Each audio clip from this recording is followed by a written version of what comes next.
Jérusalem. Autour de ce quartier vivent des dizaines de communautés orthodoxes. Elles ont des règles et des codes vestimentaires distincts, mais le néophyte n'y voit que du noir. Vivre en Israël, pour les Haredim, c'est d'abord un paradoxe. Pour eux, seule l'arrivée du Messie aurait justifié la création d'un État hébreu. Mais ils habitent quand même en Terre Sainte, parce que c'est un des préceptes divins qu'ils doivent observer. Il y en a 613 en tout, 248 obligations et 365 interdits règlent leur vie. Ici, on regarde le visiteur de travers et on en exige une tenue correcte, surtout pour les dames. Pas de décolleté, pas de manches courtes, pas de jupe courte, pas de pantalon et pas d'habits trop moulants. Pourquoi? Parce qu'ici, l'éducation, c'est... On essaye de... Pas de cacher, mais on essaye de protéger les enfants de tout ce qui est proche, tous les problèmes de ce monde, etc. Donc, ils veulent pas que ça rentre dans leur... comme ils disent, c'est notre quartier et c'est notre mode de vie, il faut pas déranger. Alors, les hommes en noir n'aiment pas être filmés. Ils n'aiment pas la télé, d'ailleurs ils ne l'ont pas. Trop moderne et décadente. L'affichage reste pour eux le meilleur moyen d'information. Le cinéma est muré depuis longtemps. Les Haredim vivent en autarcie culturelle. Ils ont même leur propre ligne de bus. Les femmes à l'arrière et les hommes devant.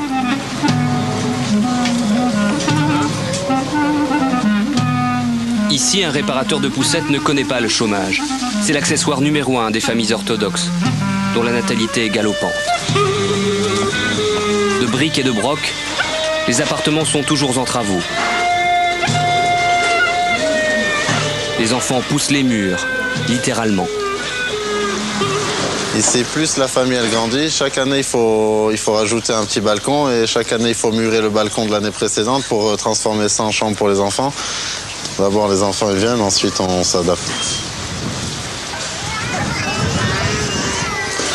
S'adapter, c'est exactement ce que fait Shimon à quelques pas de là.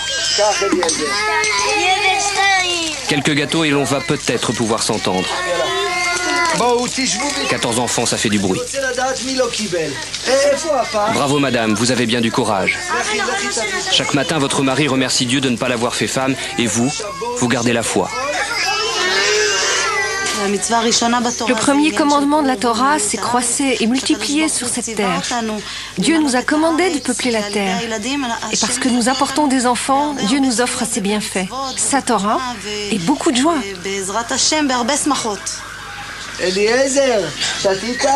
Eliezer est le petit dernier et il le restera.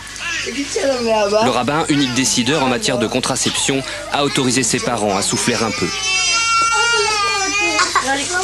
On a voulu depuis longtemps arrêter, mais bon, Baruch Hashem, ils sont là et on les fait grandir, on est content avec eux et c'est toute notre joie, c'est toute notre vie. Ici, l'idéal féminin est d'élever une famille nombreuse et celui de l'orthodoxe mâle, d'étudier la religion. Les fils de Shimon se pencheront sur la Torah et le Talmud toute leur vie, comme papa. Ils passeront des heures dans les yeshivas, ces écoles talmudiques. Là-bas, en se balançant pour se concentrer, on apprend. Et on échange ses interprétations. Exemple. Si Dieu interdit à un juif de porter une lame à son visage, peut-il quand même utiliser un rasoir électrique? Oui, répond Shlomo. Non, répond Shimon. Ces écoles sont subventionnées par l'État et les étudiants exemptés d'armée. Cet avantage date de la création d'Israël. Ben Gourion, le premier dirigeant du pays, avait alors établi un pacte avec les religieux qu'on appelle le statu quo. Pour que les hommes en noir laissent se construire un État dont ils ne voulaient pas, Ben Gourion a fait des concessions. Israël, par exemple, n'aura pas de constitution, à la demande des religieux pour qui seule la Torah fait loi, même s'ils n'ont pas manqué plus tard de s'engager en politique. Au début, ils étaient peu nombreux à la Knesset, et leur présence était plutôt symbolique.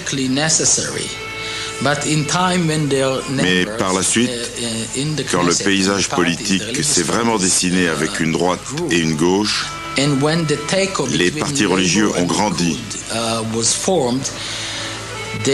et ont augmenté leur pouvoir en s'imposant comme la seule force capable de faire pencher la balance d'un côté ou de l'autre.